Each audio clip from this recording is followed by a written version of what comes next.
ကျွန်တော်တပုတ်လောက်ငိုပြချင်ပါသေးတယ်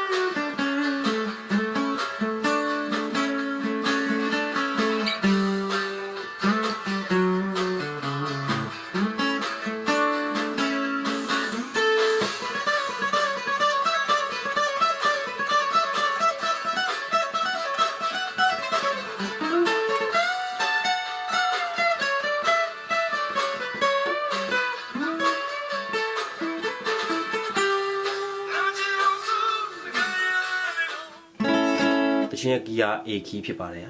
သူအစမှာသူဆိုလိုရဲ့စစောက်ဝင်ချင်းမှာသူကဒါကိုတီးတာဒီကောင်ဝဲသူက6ပါအထိတီးလိုက်တယ်အဲ့ကောင်6ပါအထိသူတီးလိုက်တယ်အဲ့ဒီကောင်တက်ပဲသူတီးတယ်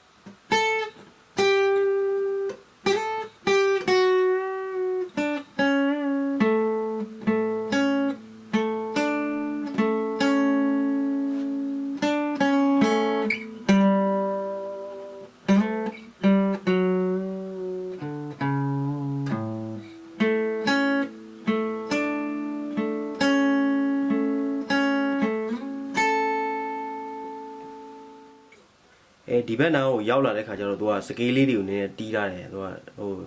တပိကိုလေးလုံးနှုံးပုံစံနဲ့သူကစကေးလေးကိုတီးထားတယ်နည်းနည်းလေးတော့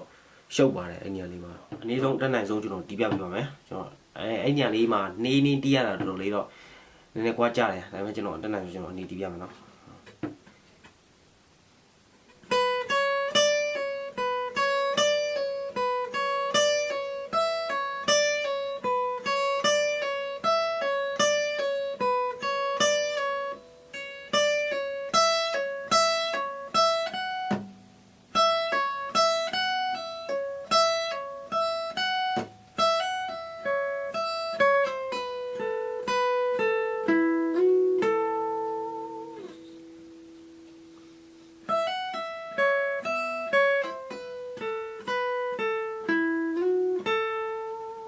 ပြီးတော့